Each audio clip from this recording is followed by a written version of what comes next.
Hello everyone and welcome back to another video from Wake&Tech. In this video, I'm going to show you how to sign up and create a new account on the Filmora video editing app within your smartphone. So let's get started right away.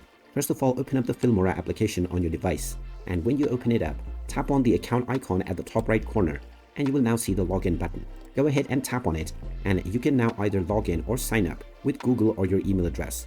If you don't already have an account, you can proceed with either one of these options to sign up. Type in your preferred email address and then tap on Get Verification Code. You will now be asked to check your inbox and enter the verification code that you see within.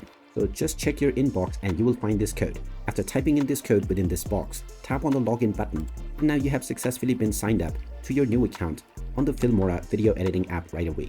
And after this, all of your progress can be saved on your Wondershare drive. And there you have it. That is how easy it is to sign up and create a new account on the Filmora video editing app. If you find this video helpful, make sure you hit that like button and subscribe to our channel if you haven't done so already.